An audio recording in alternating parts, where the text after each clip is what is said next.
penasaran gitu. Nah, boleh masuk neraka aja. Di situ gue banyak ketemu sama artis-artis juga.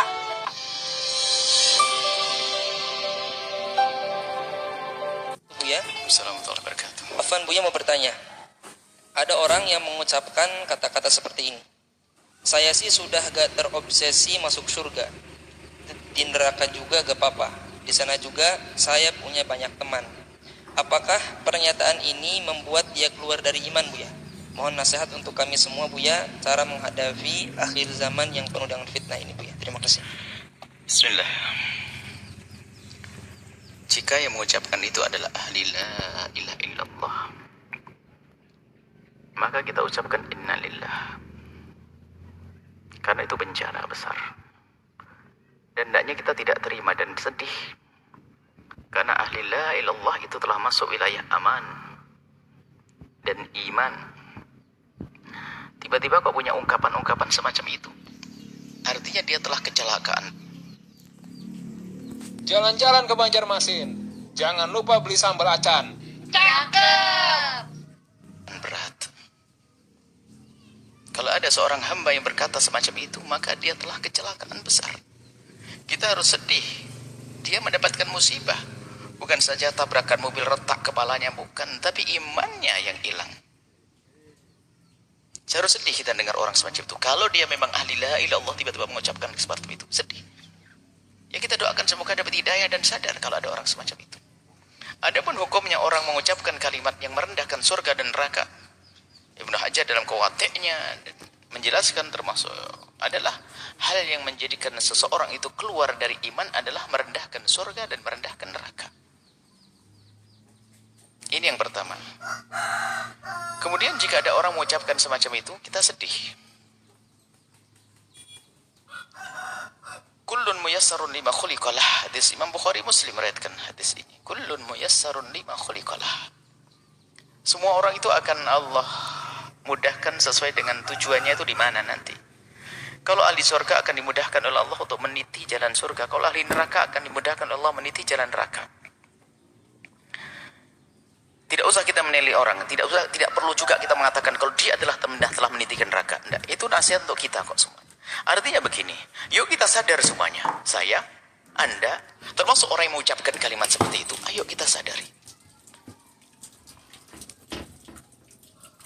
Bahwasanya, kalau memang orang itu ahli surga, dia akan dimudahkan untuk meniti amalan-amalan ahli surga. Tapi kalau ternyata memang ahli neraka, kita itu susah melakukan kebaikan. Jalannya, ya kayak tiba-tiba mengucapkan kalimat semacam itu. Hati-hati. Mari kita koreksi diri kita sendiri. Nggak usahlah ngoreksi orang.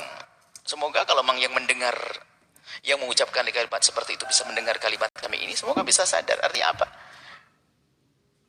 Selagi tiba-tiba kok punya kalimat nggak bener, perilaku nggak bener ini, jangan-jangan kita ini, naudzubillah, jangan-jangan ahli neraka, kan begitu. Segera tarik kebiasaan jelek ini. Jangan sampai terus berlanjut dengan merendahkan neraka, merendahkan surga dengan kalimat ini. Sebab apa? Tanda-tanda ahli neraka ya seperti itu. Dari omongannya menghantarkan neraka. Apalagi mengatakan sudah nggak terobsesi lagi dengan surga tidak ini. Wah, ini bahaya banget. Artinya ya, cuman kita tidak boleh menunjuk di ahli neraka, akan tapi siapapun yang punya perilaku, ungkapan semacam itu, ini artinya adalah muyassarun, dia dimudahkan menuju neraka, kalau memang tempatnya adalah tempatnya neraka. Naudzubillah. Maka yang ada sedih kita mendengar orang yang mengaku dia beriman tiba-tiba seperti itu. Karena apa? Dia lepas dan pada rel kemuliaan dia telah lepas. Ini kemudian selanjutnya sangat berbahaya sekali jika ada orang sudah tidak percaya dengan hari pembalasan. Oh, bahaya sekali. Dan Anda pun jangan bergaul dengan orang yang semacam itu, karena urusan Anda dengan dia hanya untuk kepentingan dia saja di dunia. Karena dia tidak pernah berpikir kemaslahatan nanti di akhirat, sehingga dia mungkin berbuat apa saja. Apalagi yang merendahkan neraka. Siapapun kalau sudah bukan menganggap bahwa di situ ada murka Allah. Kalau orang sudah menganggap neraka bukan tempatnya murka Allah, maka ketahuilah apa yang terjadi. Kalau itu dengan keyakinan, kalau orang yang mengatakan seperti itu dengan keyakinan memang dia tidak takut neraka, apa yang terjadi? Dia tidak akan menghindar dengan dengan satu pun dari dosa. Semua dosa akan dilakukan. Kenapa? Wong dia nggak takut neraka kok. Maka paling bahayanya manusia kalau sudah tidak percaya dengan hari pembalasan atau meremehkan hukuman di hari pembalasan. Karena apa? Bagi dia apapun yang saya lakukan, saya tidak peduli dengan pembalasan. Na'udzubillah.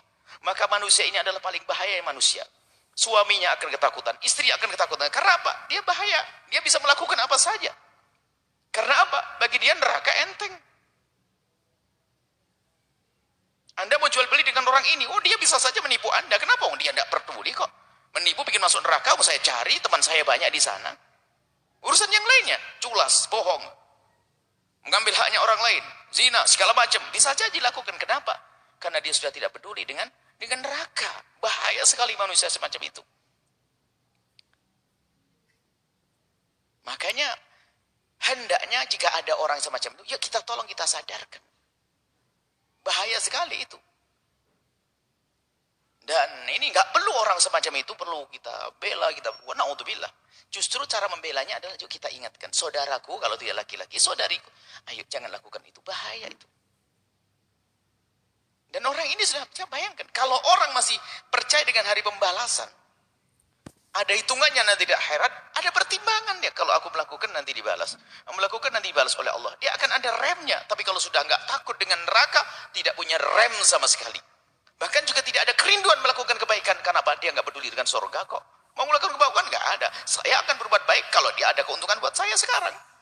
Makanya apa yang dilakukan? Pamrih semuanya. Tidak akan tulus dia. Maka bahaya orang semacam ini. Na'udzubillah. Maka ayo kita doakan jika ada orang-orang semacam ini. Semoga Allah memberikan hidayah. Sedih kita. Bahaya sekali duduk. Kita takut duduk dengan orang-orang semacam itu. Kenapa? Tidak ada perhitungan. Nggak ada remnya. Nggak ada remnya. Karena berdosa bagi dia menghantarkan dia ke neraka. Dia bangga dengan neraka. Na'udzubillah. Atau memang sudah tidak punya iman dengan neraka. Masya Allah. Ini seperti itu. Jadi tolonglah. Kalau memang ada, saya tidak ngerti apakah banyak atau ada. Betul ada. Kalau memang ada orang mengucapkan hal yang demikian itu, yuk kita doakan semoga dia sadar. Karena bahaya sekali dengan dia. Bahkan kalau di masyarakat kita, orang semacam itu paling bahaya. Dia bisa melakukan apa saja. Kenapa? Karena dia sudah tidak takut neraka. Diajak kebaikan kayak apapun nggak bisa. Kenapa? Pertimbangan dia adalah dia tidak senang, tidak merindukan surga lagi. Allah apa yang dicari? Yang dicari adalah asalkan dia punya keinginan terpenuhi, selesai. Bukankah itu paling bahaya manusia? Bisa jadi orang paling rakus, orang paling jahat, orang paling kena. Kalau tidak segera dia sadar. Maka kalau ada orang-orang yang semacam itu dari umat la ilaha illallah, kita doakan semoga Allah beri kesadaran. Karena dia bahaya sekali. Bahaya sekali. Bahaya sekali. Dan nular penyakit ini. Apalagi jika ini dilakukan oleh seorang tokoh. Hari gini belum punya toko online. Kini saatnya kembangin bisnis dan toko kamu secara online. Seorang tokoh besar misalnya atau orang yang punya ketenaran mempengaruhi ke bawah semuanya. Maka jangan sampai kalau mengenai seorang ustadz tiba melakukan guyonan begitu akan kagum atau seorang apa saja. Kalau ini akan mempengaruhi, na'udzubillah. Kalau dia punya nama akan terpengaruh orang lain, lebih banyak yang tersesat, na'udzubillah. Maka kami ingatkan kepada siapapun, hati-hati dengan orang yang semacam ini. Pertama doakan dan jangan dekat-dekat. Jangan berurusan dengan mereka. Karena apa? Dia punya racun yang membahayakan. Karena apa? Dia sudah tidak takut neraka. Nggak ada remnya. Kalau dia punya kekuasaan akan habisin semuanya demi kesenangannya. Kalau dia punya keahlian akan dihabiskan keahliannya untuk menuruti kesenangannya.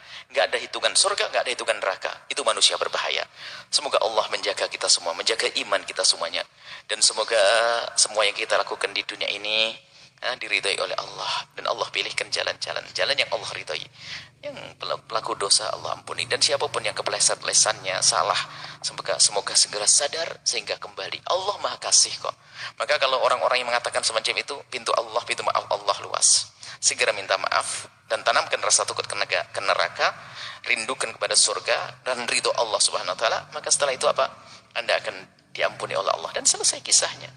Jangan teruskan dengan sifat-sifat sombong dengan surga yang tidak lain adalah sombong dengan Allah kepada Allah Subhanahu wa taala. Sombong dengan neraka tidak lain adalah sombong kepada Allah Subhanahu wa taala. Naudzubillah.